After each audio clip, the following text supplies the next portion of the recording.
এখন বাজে রাত 2টো। তো আমাদেরকে হসপিটালে আসতে হলো। তো দেখতেই পাচ্ছ টাইমটা লেখা রয়েছে, কী কারণে এসেছি পুরোটাই শেয়ার করব। তো এখন যাচ্ছি বাড়ি, হসপিটাল থেকে বাড়ি যাচ্ছি। তার আগে পর্যন্ত ভিডিও করার মতো আমার কোনো মন মানসিকতা ছিল না, তাই কিছু করতে পারিনি।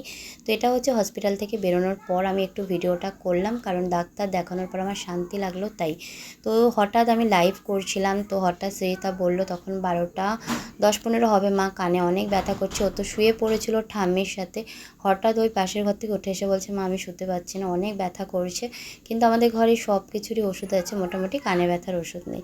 ও ওষুধ সেক দিল, সেক দেওয়ার পরও কমেনি, আরও ব্যথা বেড়ে গেল। লাস্টে আমি লাইভ এন্ড করে বললাম, তাহলে চল হসপিটালে। সে তো মেয়ে কিছুতে হসপিটালে আসবে না। আমি অনেক বলার পর আমি বলছি, দেখ বাড়িতে কিন্তু ওষুধ নেই, এরপর বাড়াবাড়ি হলে আরও সমস্যা হবে, তাহলে চল হসপিটালে যাই।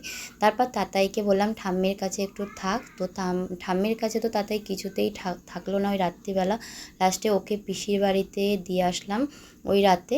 দিয়ে এসে তারপরে আমি, তাতার বাবা আর সৃজিতা গেলাম এমার্জেন্সি। তো হসপিটালে গিয়ে ওকে দেখালাম, ওষুধ দিল, বললো না কমলে কিন্তু আর্জি করে নিয়ে যেতে হবে। আমি তো শুনে প্রচণ্ড ভয় পেয়ে গেছিলাম যে আমি আর্জি করে কী করে যাব এত রাতে।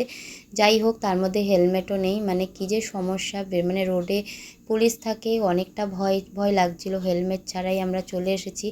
এতটাই ওর ব্যথা করছিল না, মানে কি বলবো। ঘরে তোমার ওষুধ থাকলে না ঠিক আছে, ওষুধ খাইয়ে কমিয়ে সকালে ডাক্তার দেখাতাম, কিন্তু কোনো ওষুধও ছিল না। কিন্তু ডাক্তার দেখানোর পর 3টে ওষুধ দিল, ওষুধগুলো হসপিটাল থেকেই দিয়ে দিয়েছে।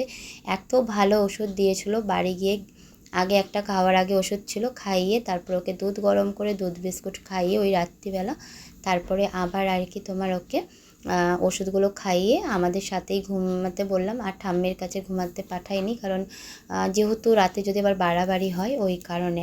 তো মানে কি ভোগান্তি, হট করে যে মানুষের বিপদ কখন চলে আসে কেউ বলতে পারে না। তো সত্যি কথাই আমি তো মানে ভয়ই পেয়ে গেছিলাম যে হট করে ওর কানে কেন ব্যথা হলো।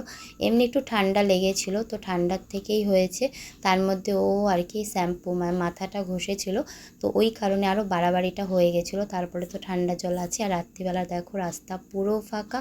আর তাতায়ের বাবা বারবার করে বলছিল যে দেখো পুলিশে ধরলে কিন্তু আমি তোমাকে দেখিয়ে দেবো।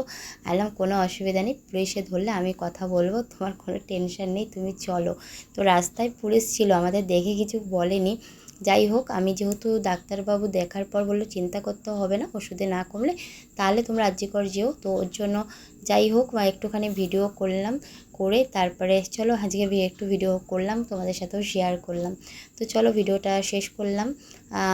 Good night. তো অনেক রাত, মানে যখন ওকে আমরা বাড়ি দিয়ে বেরিয়েছি তখন বাজে যত সম্ভব 1:30 কি 1:45, ওখানে পৌঁছেছি তখন বাজে 2টো। আর দেখিয়ে বাড়ি আসতে আসতে 2:30 বেজে গেছে।